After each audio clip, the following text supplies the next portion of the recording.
Hello viewers, আজকের যে বিষয়টা নিয়ে আমরা আলোচনা করব সেটা হচ্ছে রিজেকশানকে কীভাবে আমরা হ্যান্ডেল করব। এমএলএম ও লাইফে রিজেকশান থেকে কী করে সাকসেসের পথে যাব, এই সমস্ত টপিক নিয়ে আজকে আলোচনা করব।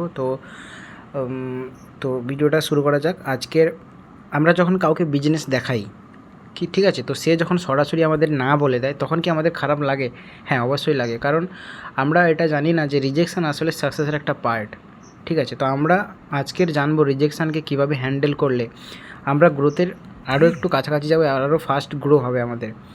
তো আজকের আমাদের এই টপিক নিয়ে কিছু পয়েন্টলি কথা বলবো আমি। সেটা হচ্ছে রিজেকশান মানেই যে আপনি ফেল হয়ে গেছেন সেটা কিন্তু না। মানুষ আপনাকে আপনার প্রপোজালকে রিজেক্ট করবে, কিন্তু আপনাকে না।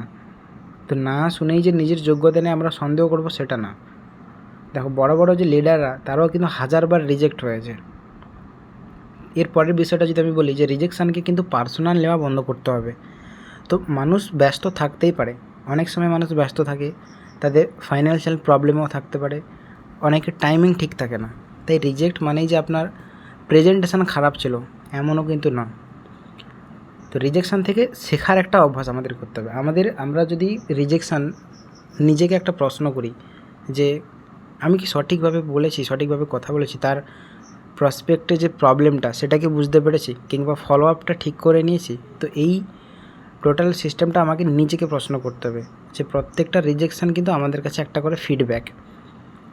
তারপরে যেটা বলবো সেটা হচ্ছে ইমোশানস নয়, আমাদের কিন্তু প্রফেশনাল মাইন্ডসেট নিয়ে কথা বলতে হবে। কেউ না বললে আমরা রাগ করব না, তার সাথে আর্গুমেন্ট করব না, কিংবা তার সাথে রিলেশনশিপ নষ্ট করব না।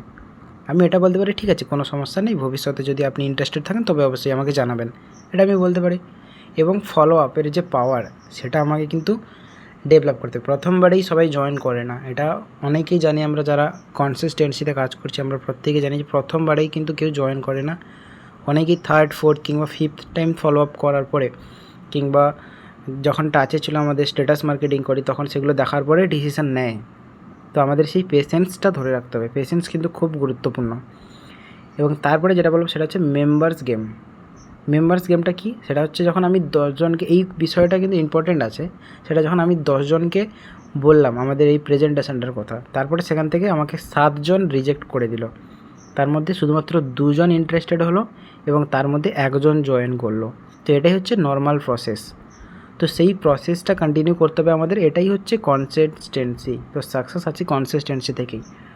তো রিজেকশানকে আমাদের মোটিভেশন বানাতে হবে। না শুনে থেমে গেলে কিন্তু গ্রোথ বন্ধ হয়ে যাবে। তো না শুনে আমাদের আরও ইমপ্রুভ করতে হবে যাতে আমাদের সাকসেসটা নিশ্চিত হয়। আমাদের এটা মনে রাখতে হবে যে winners never fear rejection, they learn from it. যারা উইনার্স হয় তারা কিন্তু রিজেকশান দেখে ভয় পায় না, তারা সেখান থেকে শেখে। তো আজকের এই যে রিজেকশানকে যে ভয় পাবো না আমরা, কারণ প্রত্যেকটা না আমাদের একটা বড় হ্যাঁয়ের দিকে নিয়ে যাচ্ছে। ঠিক আছে, তো ভিডিওটি ভালো লাগলে লাইক, শেয়ার এবং সাবস্ক্রাইব করবেন, এবং দেখা হচ্ছে আগের ভিডিওতে। চলো, আর যদি টপিকটার মধ্যে তোমাদের কোনটা বেশি ভালো লেগেছে সেটা আমাকে কমেন্ট করে জানাবে।